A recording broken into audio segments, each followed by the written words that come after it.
من شر الفجار ومن شر الإنس ومن شر من أراد من السوء وأن الله يتقبل منا ويسعدنا بخير الدنيا والآخرة وإلى حضرة النبي محمد صلى الله عليه وسلم. الفاتحة.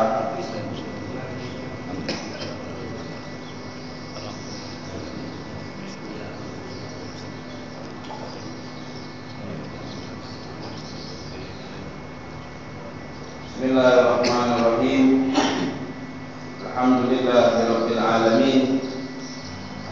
Wa bihi nasta'inu ala umuri dunya waddin. Allahumma shalli wa sallim ala sayyidina Muhammadin wa ala ali sayyidina Muhammad. Aina ta'allum wa ta'lim, nafa wal intifa' wa tadhakkur wa tadhkir wal ifadah wal istifadah wal hatta ala tamassuki kitabillah wa sunnat rasulih wa dilala ala al-huda wa du'a ila al-khair ibtigha'a mardatillahi wa qurbihi wa thawabih. Alhamdulillah, pada malam yang penuh barakah ini marilah kita sama-sama bersyukur kepada Allah Subhanahu wa taala yang telah memudahkan langkah kaki kita dan telah memberikan kepada kita hidayah dan petunjuknya hingga pada malam ini kita masih bisa melaksanakan sholat maghrib berjamaah, kemudian bisa kita menghidupkan waktu yang sangat mulia, yaitu waktu setelah sholat maghrib yang dikatakan oleh para ulama al-qunut kullal qunut bima bainal maghrib wal isya. Pusaka yang sangat besar, yang sangat berharga adalah waktu di antara maghrib dan isya. Ma'asyiral hadirin rahimakumullah. Bagaimana biasa kita setiap malam Senin membaca sedikit dari makna surah Al-A'raf, sampailah itu di dalam firman Allah Subhanahu wa taala, a'udzu billahi minasyaitonir rajim, bismillahirrahmanirrahim, wal baladu thayyibu yakhruju nabatuhu bi idzni rabbih walladzi khabutha la yakhruju illa nakida kadzalika nusarriful ayati liqaumin yashkurun. Arti daripada ayat ini, wal baladu thayyib, tanah yang bagus. Tanah yang bagus itu bisa mengeluarkan tumbuhan-tumbuhan yang bagus juga dengan izin Allah Subhanahu wa taala. Dan tanah yang jelek tidak keluar yang bagus, tidak keluar tumbuhan yang menghasilkan manfaat kecuali dalam keadaan susah payah. Ini firman Allah Subhanahu wa ta'ala.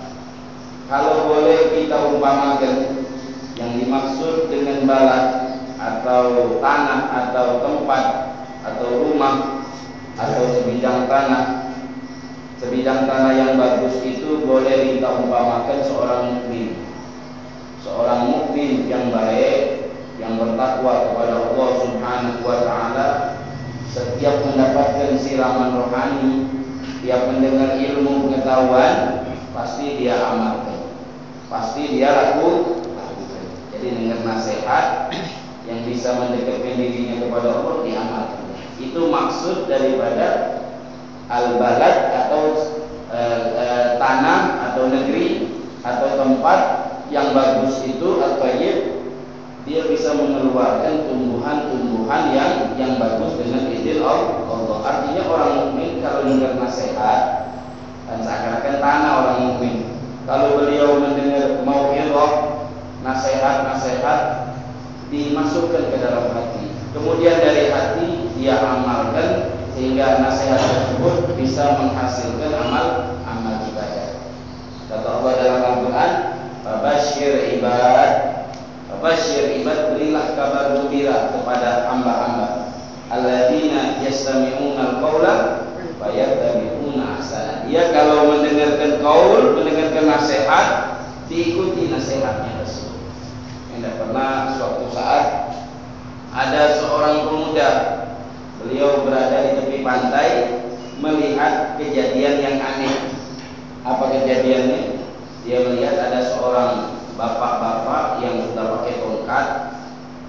Di situ di tepi pantai dulunya pemakaman, yang mana karena disapu oleh ombak, akhirnya pemakaman itu terbuka sehingga tengkorak yang ada di dalam kuburan tadi itu keluar. Akhirnya dia dengan tongkatnya dia tusuk kepala tengkorak tersebut dengan tongkatnya. Kalau dia tusuk tembus, hendak diuntalkan, dibuang.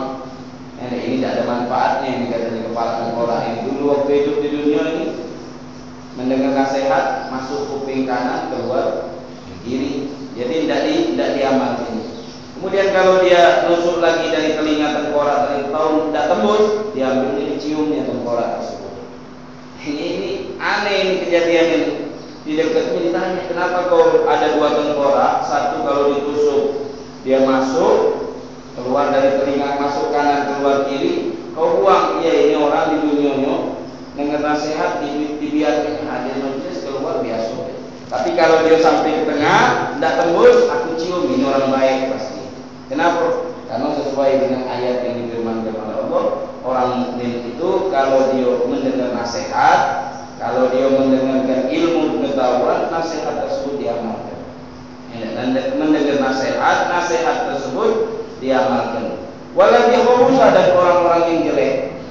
Hobi itu orang kafir, orang munafik, orang yang batinnya kotor, atau tanah yang kotor. Tidak menghasilkan tanaman yang baik. Gimana kalau kita mau nanam padi? Pertama kali sebelum kita nyari bibit, tanahnya dulu yang kita lihat. Tanahnya bagus apa tidak? Jangan nanti ditanam di pucuk batu. Mau nanam padi, biarpun bibitnya bibit unggul, bibit hebat ini, tapi ditanamnya di pucuk batu. Gimana? Gimana hasilnya? Hasilnya tidak ada hasil. Kenapa? Karena salah. Ladangnya dulu digarap dulu, dibawa oleh sapi dulu, disuburkan dulu, dikasih pupuk dulu, sudah bagus, tanahnya sudah humus, baru dikasih bibit yang bagus. Jangan bibit yang tidak bagus, ditanam dengan cara yang benar, nanti panennya bagus. Itulah perumpamaan orang mukmin. Kalau orang kafir, kalau mau diumpamakan, itu seperti orang yang salah nanam. Mau nanam bibit unggul di atas laut, di atas sungai, di atas air, mungkin tidak ketanam, baru naruh ke jalan. Jadi kalau mau nanam, cari dulu bibit yang benar. Waladhi khubuta la yakhruju illa nakida. Kalau tanah yang jelek tidak keluar tumbuhannya kecuali tumbuhan-tumbuhan yang susah, tumbuhan yang artinya tidak tumbuh kecuali dengan susah payah, baru tumbuh. Tidak keluar langsung bagus sudah dengan susah payah. Itu perumpamaan orang kafir. Orang kafir yang tidak beriman atau orang munafik mendengar nasihat tidak diamalkannya. Nasihat tadi tidak diamalkan. Oleh karena itu berkata para ulama, masalul mukmin kama talal ardi thayyibah. Contoh daripada orang mukmin seperti tanah yang bagus. Wa masalul mawaid wal Quran kama salil ma. Jadi orang mukmin itu tanah dari itu orang mukmin yang dimaksud. Mau'idhah Al-Quran ini seperti airnya, menyubur. Al-Quran dan mau'idhah, nasihat-nasihat yang kita hadiri, terutama kita baca Al-Quran, itu seperti airnya. Gimana tujuan kalau tidak dengar nasihat? Kita ini kata Imam Ghazali, kalau 3 hari tidak dengar nasihat, mati apa? Mati batin gitu. Kayak tumbuhan 3 hari tidak dapat air, tidak dapat siraman, itu tumbuhan tadi itu lain. Begitu juga hati gitu. Pakama annal ma'idha nazala 'alal ardi thayyibah anbatat thayyiban. Air kalau turun di tanah yang bagus, tanah yang subur, langsung tumbuh batang. Walaupun di situ tidak ada batang, tidak ada bibit, tumbuh yang bagus. Kenapa? Karena tanahnya bagus. Kadzalika mawaid wal Quran. Begitu juga Al-Quran dan mau'idhah. Kalau kita baca Al-Quran, kalau itu orang yang baik, langsung dia mengambil manfaat. Mengambil manfaat. Fabasyir ibadiyalladzina yastami'una al-qawla fayattabi'una ahsana. Wal Qur'an idza nazalat ala qalbil mu'min anbatat ta'at was sifatul sesungguhnya kalau seorang mukmin yang baik dia baca Al-Quran, anbatat atau tambah taat kepada Allah. Idza dzukirallah wajilat qulubuhum wa idza tuliyat alaihim ayatuna zadatuhum imana, imannya tambah kuat. Itu orang mukmin yang haji. Wasifatil hamidah, akhlaknya pun bisa berubah. Kenapa? Kalau dengar ayat, dengar nasihat akhlaknya yang tadinya kurang sopan, kurang akhlak, dengan mendengar nasihat tersebut, mendengar bacaan, dia langsung terdidik dengan bacaan tersebut. Kadzalika nusarriful ayati liqaumin yashkurun. Beginilah kami menjelaskan ayat-ayat Al-Quran bagi kaum yang bersyukur dan beriman kepada Allah Subhanahu wa ta'ala. Laqad arsalna Nuhan ila qaumihi faqala ya qaumi a'budullaha ma lakum min ilahin ghairuh inni akhafu 'alaikum adzab yaumin 'adzim. Setelah itu ayat ini cerita panjang. Yang pertama cerita Nabi Nuh. Kenapa dalam Al-Quran ini ada cerita-cerita? Karena Al-Quran ini semuanya bukan hukum. Ada cerita, ada nasihat, ada matal, ada perumpamaan, ada ilmu pengetahuan, ada cerita yang akan datang, ada cerita yang sudah lewat. Ada semuanya dalam Al-Quran. Komplit. Ini cerita sekarang Al-Qasas.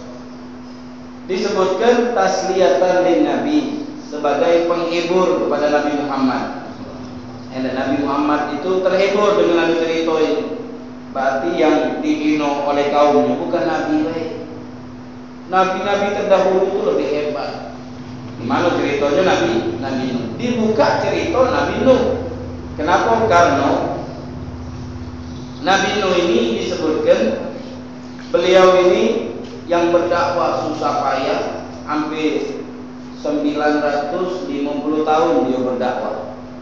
Itulah Nabi Nuh. Namanya bukan Nuh, namanya Abdul Ghaffar bin Malik. Beliau diangkat menjadi seorang nabi di umur 40 tahun. Di umur 40 tahun sudah diangkat menjadi nabi. Wakila ala rasul khamsin, ada lagi yang ngangkat umurnya 50 tahun lalu diangkat menjadi nabi.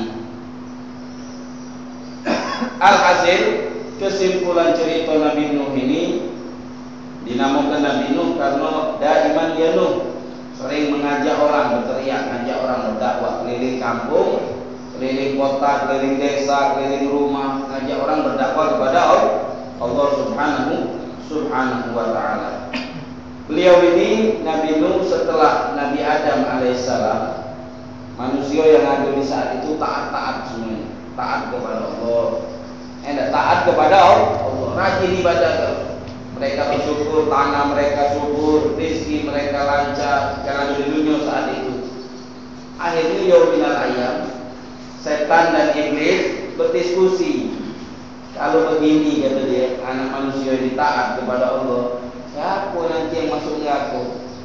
Siapa nanti yang tinggal di neraka? Akhirnya gimana? Kita buat tipu daya untuk manusia sehingga manusia dari itu tidak beribadah kepada Allah lagi dan tidak bersyukur kepada Allah. Ini dicari masalah apa yang mau dibagikan oleh setan. Di zaman itu orangnya soleh, ahli ibadah. Ada satu orang soleh, saking solehnya kalau melihat mukanya langsung ingat kepada Allah. Saking solehnya orang itu, kalau kita lagi males melihat orang itu langsung ingat kepada Allah, balik rumah ibadah. Yauminal ayam orang soleh itu meninggal. Iblis ini kesempatan. Ini dijawabkan di pemakaman setelah ditanam. Ada iblis tadi berubah wujud menjadi manusia. Yang ngaturkan gimana kalian kehilangan tak sama sosok orang yang mengingatkan kalian kepada Allah. Yo kehilangannya gimana saat ini kalau kita mau beribadah susah kan, tidak ada dia lagi di dunia. Caranya gampang, kamu gambar taruh di masjid. Kamu gambar, kalau kalian males, dia, anak kalian males, dia. Kalau besok ini bikin patungnya katanya. Jangan digambar, ini bikin patung. Jadi kalau kita lupa masuk ke masjid, ingat melihat dia mau ibadah. Ini sama tukang patung dipahat di gambar. Dia masih ingat pokoknya dibikinnya patung. Duduknya lah di masjid. Setelah duduknya di masjid, lama-lama bukan nyembah Allah tapi justru nyembah patung. Datang Nabi Nuh diutus oleh Allah untuk negor umatnya jangan nyembah patung. Nyembahlah kalian kepada Allah Subhanahu wa ta'ala. Akhirnya apa dia? Setiap Nabi Nuh berdakwah bertahun-tahun cuma 40 laki-laki, 40 perempuan yang ikut Nabi Nuh. 40 laki-laki, 40 perempuan. Sampai berapa tahun? Sampai 950 tahun. Ini berdakwahnya. Umurnya Nabi Nuh 1000 tahun lebih. Umurnya Nabi Nuh itu luar biasa. Panjang benar. Setelah kejadian banjir bandang itu, Nabi Nuh hidup 250 tahun. Berarti 1200 tahun Nabi Nuh.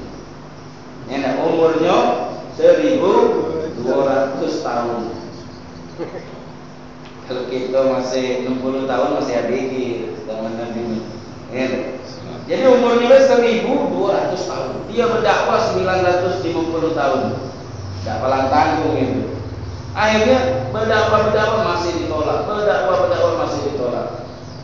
Akhirnya Nabi Nuh berdoa, Rabbi la tadar alal ardi minal kafirina dayar innaka intadarhum yudillu ibadaka wala yalidu illa fajiran kafar. Ini doanya ini setelah 900 tahun. Bukan baru 2 tahun, 5 tahun, 10 tahun, 30 tahun tidak kuat mendoakan celaka melaknat kaumnya, tidak sudah 900. Saya perhatikan ya Allah, kata Nabi Nuh, tidak ketik hasil, tidak manfaat. Ini orang yang hidup ini tidak lahir kecuali anaknya jahat itu. Tidak lahir kecuali anaknya maksiat itu, kafir itu sudah. Lebih baik ini orang mati kalau buat generasi baru 250 tahun lagi. Sudah kata Allah, kalau kau pengen umatmu hancur, celaka, mati, gampang, buatlah kapal. Nabi Nuh ini tukang pelaut, tukang kapal, memang pandai dia bikin kapal, arsitek kapal bahasa itunya. Dia pandai, akhirnya sudah dia menyuruh oleh beberapa umat buat kapal yang besar. Kapal yang tadi itu luar biasa, besarnya luar biasa. Dia selesaikan kapal tersebut selama 2 tahun. Itu Nabi Nuh alaihi salam. Kemudian kapal tadi itu 3 tingkat. Tingkat bawah hewan-hewan yang buas, macan masuk. Tingkat kedua manusia. Tingkat ketiga itu kapal tersebut burung ini masuk. Kata Allah, bawalah berpasang-pasangan. Seluruhnya berpasang-pasangan. Bawa kambing, laki, perempuan. Tidak kanan, dinonya masuk ke dalam. Bawa ini laki, perempuan. Berpasang-pasangan dibawa semuanya oleh Nabi. Yang dibawa masuk hewan yang buas, yang di atas itu masuk ini jenis burung-burungan. Burung yang bisa terbang masuk ke atas kapal Nabi yang tengah, yang nomor 2 masuklah manusia. Kemudian lewat lagi kaumnya. Wa kullama marra alaihi mala'un min qaumihi sahiru minhu. Setiap kaumnya lewat dia bilang Nabi Nuh, ini kapal siapa yang narinya? Manusia gontor, lagi jin gitu. Ini kapal itu gunung. Kapal ini di atas gunung, yang narik kapal ini siapa ini? Kambing, apa keledai? Apa manusia apa jin? Kata siapa ini? Kata kaumnya. Ya kalau kapal itu gunung, gimana? Ini Nabi Nuh ini tambahan nih kata. Ini kapal di atas gunung, di mana-mana bikin kapal itu di pinggir pantai. Ini Nabi Nuh bikin kapalnya di pucuk gunung. Ya dia umatnya lewat dicaci, dihina, Nabi Nuh bersabar. Kata Nabi Nuh, takutlah kalian kepada Allah, sadarlah kalian kepada Allah. Sudah hari dijanjikan oleh Allah untuk dicelakakan, naik kalau Nabi Nuh sama kawan, pengikut-pengikut mulai subuh-subuhnya hujan, petir, badai, mulai air mulai pasang. pasang sampai kapalnya itu berjalan, dan gunung-gunung seluruhnya tenggelam galau. Berapa lama Nabi Nuh di atas kapal? 6 bulan. Bukan setahun, bukan sebulan 2 bulan, tapi 6 bulan. Dia naik di tanggal 10 Rajab. Nabi Nuh masuk kapal itu tanggal 10 Rajab. Terus kapalnya mendarat di Jabal, di atas bukit yang dinamakan Bukit Judi. Wastawat alal Judi. Nama bukit tadi Bukit Judi. Itu di tanggal 10 hari Asyura. Makanya kita hari Asyura dikatakan hari istimewa. Kenapa? Karena kapalnya Nabi Nuh mendarat di Jabal atau di bukit yang kita kenal dengan nama Bukit Judi. Itu yang hidup, setelah itu seluruhnya mati. Seluruh manusia itu mati, tinggal 40 perempuan, 40 laki-laki dan hewan yang bersama Nabi Nuh. Hewan tadi itu bersama Nabi Nuh dipilih oleh Nabi Nuh. Yang sekiranya berbahaya jangan dimasukkan. Tahu-tahu diceritakan dalam kitab Abu Ali bin Syahab, ular ini masuk katanya. Dia bikin perjanjian, siapa yang menyebut nama Nabi Nuh tidak mau digigit oleh ular tersebut. Makanya kita kalau jalan di tempat yang gelap, takut ada ular tadi itu, kita katakan dia salamun ala Nuhin fil alamin. Kenapa sebab menyebut nama Nabi Nuh? Tapi dia salamun ala Ilyasin aja, salamun ala mursalin, salamun ya hatta matla'il fajar. Kullu salamun. Kenapa salamun ala Nuhin? Kata Habib Al bin Syahab. Nah, itu tadi beliau mengatakan karena dia ada perjanjian.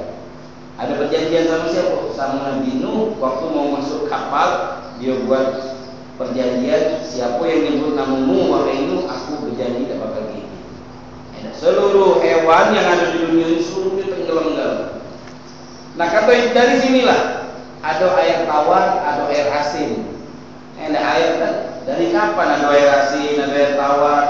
Itu kenapa air itu jadi asin? Kata Al-Imam Baijuri, air itu ada asin karena digunakan untuk menghukum umatnya Nabi Nuh. Wa qila ya ardubla'i ma'aki wa ya sama'u agrihi, wahai air, wahai bumi, wahai air, tenggelamkanlah bumi. Sehingga air tadi itu berkumpul menjadi banyak dan bumi ini menjadi tenggelam, ditutupi oleh air. Nah, dari situlah air digunakan menghukum umatnya Nabi Nuh, sehingga air tersebut menjadi asin. Sampai detik ini ada yang namanya air tawar, ada yang namanya air asin. Itu sekilas cerita daripada umatnya Nabi Nuh dihukum oleh Allah karena mereka menyekutukan Allah. Alhasil hukuman Allah, bala, musibah, azab itu jangan kita undang. Gimana cara kita undang? Cara undangnya berbuat maksiat. Artinya kalau dalam satu tempat di situ banyak maksiat, sedikit orang yang ingat kepada Allah, berarti kampung tadi itu undang bala, undang azab dari Allah. Walau anna ahlal qura amanu wattaqau la fatahna alaihim barakatin minas sama'i wal ardh. Kalau seandainya penduduk negeri itu beriman, baik-baik, taat kepada Allah, jangankan bala, itu seluruhnya dihindarkan oleh Allah, dijauhkan oleh Allah, bahkan dibukakan keberkahan, berkah dalam rezeki, berkah di dalam umur, berkah dalam rumah tangga. Sekarang ini gimana? Sekarang KDRT muncul sana sini, saling rampas harta, saling pandai, saling ini, saling cepet tangan, saling macam-macam di saat sini. Kenapa? Sebabnya berkah itu tidak muncul tapi sedikit karena si dolewek yang salah. Penduduk negeri tadi itu kurang beriman, masih banyak orang yang bermaksiat kepada Allah. Alhasil bala musibah dari Allah itu jangan kita undang. Gimana? Jangan kita melakukan maksiat, karena maksiat dan musibah tadi itu bisa menyebabkan mengundang daripada kutukan atau bala adab dari Allah atau peringatan. Kalau orang baik kena musibah tersebut, itu adalah cobaan dari Allah. Tapi kalau orang jahat, orang kafir, itu sebagai hukuman dari Allah. Laqad arsalna Nuhan, kami telah mengutus Nabi Nuh. Ini menceritakan Nabi Nuh, menghibur Nabi Muhammad. Nabi Nuh, wahai Nabi Muhammad, kamu berdakwah cuma berapa tahun? Nabi Nuh 950 tahun nih untuk berdakwah. Umurnya berapa? Umurnya 1200 tahun. 1200 tahun. Berdakwahnya 950 tahun. Keliling, bukan diam sampai dinamakan Nuh. Sampai-sampai anaknya yang bernama Kan'an juga tidak beriman kepada Allah Subhanahu wa ta'ala. Faqala ya qaumi ibudullaha ma lakum min ilahin ghairuh. Wahai kaumku, ibadahlah kamu kepada Allah. Mintalah kamu kepada Allah, jangan minta sama patung. Tidak ada lagi Tuhan selain Allah. Ini mengajarkan tauhid. Melarang umat untuk jangan supaya menyekutukan Allah Subhanahu wa ta'ala. Inni akhafu 'alaikum adzab yaumin 'adzim. Aku khawatir kalau kalian menyekutukan Allah, nanti musibah itu datang ke sini, kata Nabi Nuh. Jangan kalian menyekutukan Allah, jangan minta sama patung. Patung ini adalah benda la yanfa wa la yadur, tidak ada manfaatnya, tidak ada mendatangkan baik. Tapi kalau meminta, minta Allah. Idza sa'alta fas'alillah wa idza ista'anta fasta'in billah. Kalau mau minta, mintalah kepada Allah.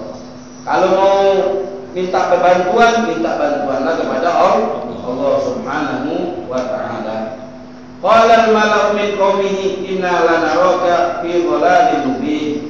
Berkata sekelompok daripada umatnya, artinya orang-orang yang pandai, sepuh-sepuh umatnya, dia mengatakan apa dia? Inna lanaraka fi dhalalin mubin. Kamu itu yang sesat, bukan kami. Kami ini minta kepada patung. Berapa banyak orang yang minta kepada patung ini jadi kaya. Rezekinya tambah lancar gara-gara mintanya kepada patung. Tapi engkau tidak minta kepada patung, engkau miskin. No. Ini banyak hartanya. Kenapa? Karena dia minta kepada patung. Justru yang celaka, yang sesat itu engkau, wahai Nabi Nuh, bukankah kami? Dijawab oleh Nabi Nuh. Qala ya qaumi laisa bi dhalalatan walakinni rasulun rabbil alamin. Aku bukan orang sesat, tapi aku adalah utusan Allah. Saya seorang rasul. Rasul itu mempunyai tugas menyampaikan. Soal mau diterima, tidak diterima, itu urusan nanti. Jadi tugasnya rasul menyampaikan nasihat yang dia tahu daripada Al-Quran. Ubalighukum risalati rabbi. Aku sampaikan tugasku sebagai seorang rasul, risalah-risalah dari Allah, nasihat-nasihat dari Allah, kebaikan-kebaikan dari Allah Subhanahu wa ta'ala. Wa ansahu lakum wa a'lamu minallahi ma la ta'lamun. Aku tahu siapa orang berbuat baik, siapa orang yang mengajak orang berbuat baik, dia dapat pahala. Siapa orang yang mengingkari, tidak mau berbuat baik, dia dapat dosa. Wa ajibtum an ja'akum dzikrun min rabbikum ala rajulin minkum liyunzirakum wa litattaqu wa la'allakum turhamun. Wa ajibtum, kalian heran, an ja'akum dzikrun, datang kepada kalian mau'izah, dzikrun, peringatan-peringatan dari Tuhan kalian dari lidah seorang utusan untuk memberikan ancaman. Litattaqullah, takwa kalian kepada Allah. Itu isinya.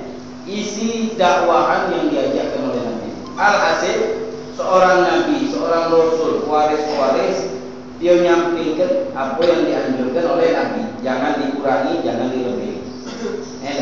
Kalau dia masuk ke bab lain, udah lebih berarti.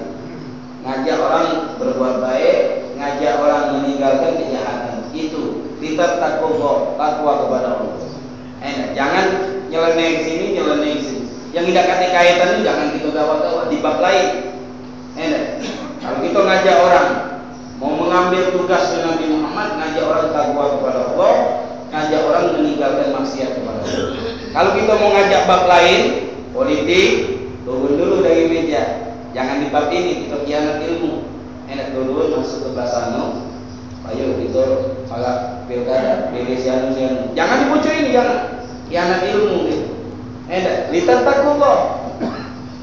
Kalau kita benar-benar mau memegang tugasnya Allah, tugasnya Nabi Muhammad, cuman yang kita ajarkan dari pucuk meja, takwa kepada Allah. Jangan tambah-tambah yang lain. Apalagi masalah dunia. Masalah duniawi jangan kita campur aduk sama bab ini. Tidak ada bersatu. Air asin sama air tawar tidak bisa bersatu. Nah jadi kalau kita mau seperti seorang nabi atau mau menjadi pewaris nabi, sampaikan takwa kepada Allah. Ngajak orang berbuat baik, ngajak orang meninggalkan perbuatan jahat. Wala anggakum turhamun. Mungkin kalian bisa mendapatkan rahmat. Artinya kalau kita berbuat baik, belum tentu kita dapat rahmat dari Allah. Rahmat itu diberikan oleh Allah tergantung fadl minallah. Artinya fadl itu siapa yang disukai oleh Allah diberi, siapa yang tidak didemeni oleh Allah tidak diberi. Walaupun kita taat, kalau tidak didemeni oleh Allah, tidak disukai oleh Allah, tidak diberi oleh Allah. Alhamdulillah, ya. Makanya kita cari, tapi insya Allah ya. Kalau sudah orang dicintai oleh Allah itu tandanya tunjuk hidayah terus, teman. Itu orang itu baik.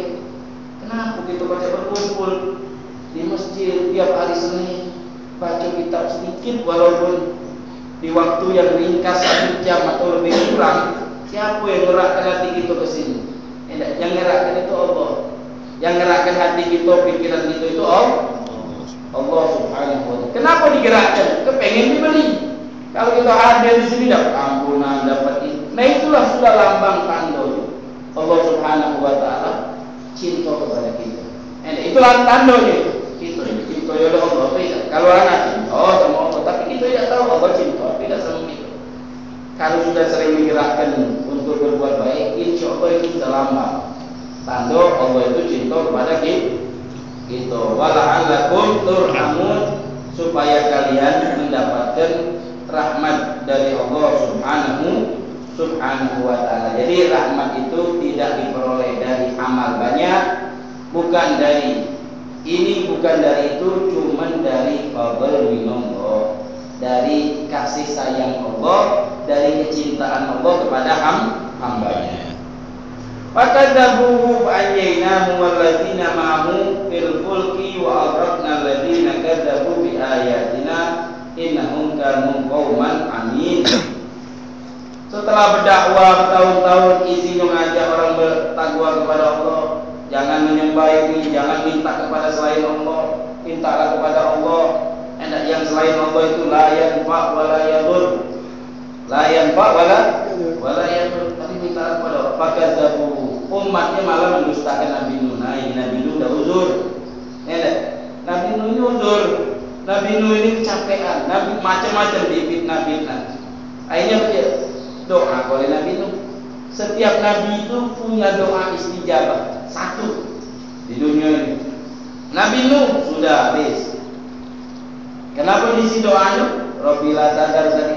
Nabi Musa sudah mendoakan Fir'aun dan pengikutnya, ya Allah, tutuplah mata Fir'aun, tutuplah mulut Fir'aun, tutuplah hati Fir'aun, jangan sampai dia beriman kepadamu ya Allah, sampai dia melihat Adam baru dia beriman. Doanya siapa? Doanya Nabi Musa karena keperjalan sama Fir'aun. Dia hartanya banyak, tutup hartanya, mulutnya tutup, matanya tutup, hatinya tutup supaya tidak beriman. Kalau sudah melihat azabmu baru dibuka. Begitu mau tenggelam baru dia, aku beriman. Oh sudah, kata malaikat, tidak ada waktu lagi, tidak cukup waktunya mau beriman. Kenapa? Karena sudah ditutup oleh Nabi Musa. Kapan doanya Nabi Musa ini? Puluhan tahun, 40 tahun mau akan Fir'aun ini baru diterima oleh Allah. Nabi Nuh juga bukan begitu ngangkat tangan, langsung tidak berdakwah dulu, susah payah dulu. Baru didengarkan. Banyak juga nabi-nabi yang lain kecuali Nabi Muhammad. Waktu beliau berdakwah ke Taif, dilempari oleh orang-orang sampai pecah, sampai mukanya tadi itu keluar darah. Nabi Muhammad nadai darah ini, jangan sampai darah ini nyampak ke bumi. Kalau darah di Nabi nyampak ke bumi, jatuh ke tanah, habis. Saat itu mungkin dihukum oleh Allah yang ada di situ, yang lempari sama umat yang ada di situ. Nabi Muhammad langsung Allahumma firhum, Allahumma dirgami, fainahum la ya'lamun. Turun dua ekor malaikat. Dua malaikat turun, wahai Nabi Muhammad, coba berdoakan. Nanti dua gunung yang ada di Taif itu kami tutup. Jadi biar mereka dari bawah, kami tutup mereka. Mati semuanya. Kata Nabi Muhammad tidak. Lastubu itu lakanan. wala ta'anan walal fahishil badi. Aku diutus oleh Allah bukan suka melaknat, tidak. Kalau mungkin nabi-nabi lain dia untuk umatnya, tapi kalau Nabi Muhammad bukan si pelaknat, tidak mau Nabi Muhammad. Bukan juga Nabi Muhammad itu fahish, suka ngomong kotor, bahasa kita ini mencalun. Tak pernah Nabi Muhammad mencalun. Walau badi itu ngomong sangat keras, bahasa kita ini sengak. Kalau ngomong aduh nyakitkan hati. Nah itu Nabi Muhammad tidak diutus untuk ucapan-ucapan yang sebegitu itu tidak sampai. Akan tetapi aku kepingin bila di akhir zaman tadi dibaca sejarah, Nabi Muhammad itu membawa rahmat, bukan membawa lah. Benar subhanallah, malaikat tadi itu naik ketemu Allah. Memang benar. Sebelumnya itu Nabi Muhammad ini malaikat ini ngerasa heran. Kenapa Allah Subhanahu wa taala memberi dua sifat Allah kepada Nabi Muhammad? Apa dua sifat Allah? Rauf, Rahim. Raufur Rahim. Rauf itu sangat sayang, Rahim itu lebih sayang lagi. Baik dan sayang. Kenapa ini sifat Allah ini? Rahim itu sifat Allah. Ya Rahim. Kenapa sih Allah memberikan sifatnya kepada Nabi Muhammad? Setelah malaikat tahu kejadian ini memang benar, pantas beliau mendapatkan sifat Allah Subhanahu wa taala. Ditanya oleh malaikat, kenapa tidak dilaknat ini umatmu yang sudah mencelakai kamu? Aku simpan doa ini kelak untuk memberikan syafaat kepada umat. Jadi kaget di hari kiamat, alhamdulillah. Yang masih ada dosa nyangkut, belum matinya, belum bertobat, tidak didoakan oleh keluarganya, tidak mendapatkan ampunan Allah. Pokoknya masih nyangkut dosa kita dapat dari terakhir itu syafaatnya Rasulullah Sallallahu Alaihi Wasallam. Asal kita umatnya Nabi Muhammad yang benar. Kalau kita bukan umatnya Nabi Muhammad, ngaku umatnya Nabi Muhammad, ya tidak dapat syafaatnya Rasulullah. Kalau kita umatnya Nabi Muhammad itu benar, kita amalkan syariatnya Rasulullah Sallallahu Alaihi Wasallam. Wa aghraqna alladziina kadzabu bi ayatina, kami tenggelamkan mereka yang mendustakan ayat kami. Banjir bandang selama 6 bulan, kapal terambang-ambang di atas di dunia ini 6 bulan, bukan 1 hari, bukan 2 hari. Kita jangankan 6 bulan, tsunami berapa menit baik itu udah kalang kabut. Dari pagi sampai jam berapa? Tsunami udah ribuan, ratusan yang mati. Itu dari tsunami deh. Ratusan ribu yang mati. Gimana kalau 6 bulan banjir ini? Bukan masih ada gunung atau apa, bukit, tapi ini dah seluruh dunianya habis. Di zaman Nabi Nuh itulah hukuman bagi mereka yang suka mendustakan ayat-ayat Allah. Innahum kanu qauman amin. Mereka itu kaum sekelompok orang yang buta daripada kebaikan. Artinya mereka tidak tahu yang mana yang baik. Buta hati, sumun bukmun umyum bahum la yaqilun. Mereka itu matanya ditutup oleh Allah, hatinya ditutup oleh Allah, hingga mereka tidak bisa beriman kepada Allah Subhanahu wa ta'ala. Qala wa ila 'adin akhahum hudan qala ya qaumi ibudullaha ma lakum min ilahin ghairuh afala tattaqun. Wa ila 'adin, begitu juga kami utus kepada suku Ad akhahum hudan, kepada Nabi Hud. Nabi Hud ini insyaallah di bulan Sya'ban ini dikatakan oleh para ulama, bahkan kebanyakan ulama dia mengatakan berada di Gunung Ahqaf. Gunung Ahqaf itu yang ada di Yaman, yang ada di Hadramut, namanya Gunung Ahqaf. Itu di pendapat kebanyakan ulama bahwasanya di dalam batu tersebut adalah Nabi Nuh. Itu pendapat ulama. Terus al-auliya, yang mana mereka dibukakan mata hatinya oleh Allah, seperti Sayyidina Al-Baghi Al-Muqaddam. Masih banyak lagi aulia-aulia. Kan Sayyidina Al-Baghi Al-Muqaddam dari sejarah beliau itu suka mondar-mandir ke Wadi Hud, ke tempat namanya Hud, gunung atau pemakaman Nabi Hud alaihissalam. Yauminal ayyam, di bulan Sya'ban, Dia ziarah sendiri, bawa makanan, tinggal di situ berapa hari pulang. Yominal ayam tidak bisa hadir karena sakit. Akhirnya beliau ibadah di mihrab, ada tempat mihrab, ada bentukan kayak imam itu mihrab kamu. Sholat subuh, tahu-tahu Nabi Hud datang ke rumah. Saya dengar bagian Burda. Nabi Hud ziarah ke bagian Burda. Beliau mengatakan, ya Syekh, in lam tazul zurna, wahai Syekh, kalau kamu tidak berziarah kepadaku, aku yang menziarahi kamu. Mungkin itu jadi pertanyaan. Apa pertanyaan? Kenapa Nabi ziarah kepada wali, bukan wali ziarah ke Nabi? Nabi Hud kan Nabi ziarah ke rumahnya orang yang masih hidup, yang pangkatnya kecil, yaitu wali. Kenapa ini Nabi ini ziarah? Dijawab oleh para ulama. Karena Nabi Nuh itu, Nabi Hud itu mencium baunya Nabi Muhammad di badannya Nabi, di badannya al-bagian mencium baunya Nabi Muhammad. Maksudnya apa dia mencium baunya Nabi Muhammad?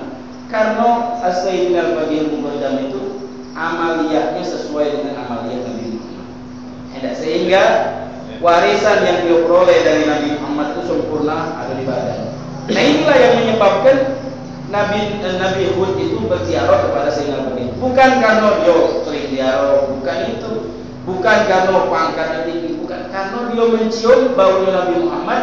Artinya dia ini selalu mengamalkan apa yang diamalkan oleh Nabi Muhammad. Sunnah-sunnah Rasulullah itu diamalkan juga. Sehingga Nabi itu keciuman, dia yang datang. Ya Syekh illam tadur durna. Kemudian para ulama juga banyak ru'yah, banyak mimpi bahwa di situ adalah Nabi Hud alaihi salam. Sehingga sampai saat ini di bulan-bulan Syaban, di minggu pertama tanggal 4, tanggal 5, tanggal 6, tanggal 7, tanggal 8, kadang tanggal 6 mulai, tergantung tradisi mereka minggu keberapa. Minggu pertama daripada bulan Syaban mereka berziarah kepada Nabi Hud. Mereka mengatakan waqfah tusyabbabil hajj wal arad bin husartaji yatuna bidakal fat bisawti wahid yaqul. Waqfah tusyabbabil hajj, mereka berada berkumpul itu seperti berkumpulnya jamaah haji, padahal bukan haji ini, ziarah aja. Waqfah tusyabbabil hajj wal arad bin husartaji, bumi ini bangga. Di Yaman ini, di tempat ini bangga bisa ada kuburan para nabi, bisa ada kuburan orang-orang soleh, bisa menijak kaki-kaki orang yang beribadah kepada Allah. Yad'una fi dzakal bait, mereka semuanya berdoa kepada Allah. Jadi ziarah di situ itu bukan syirik kepada Allah, bukan minta sama Nabi Hud, bukan, tapi mereka minta kepada Allah. Bahkan mereka menghadirkan arwahnya para anbiya. Nabi-nabi itu dihadirkan di situ. Jadi kalau salam itu bukan salam sama Nabi Nuh, salam sama Nabi Adam, salam sama Nabi Ibrahim, salam sama Nabi Muhammad. Bahkan kata ulama, di waktu kita ziarah di situ, rohnya Nabi Muhammad hadir di situ. Macam-macam pandangannya aulia di tempat tersebut. Al-Khatib berziarah bukan minta kepada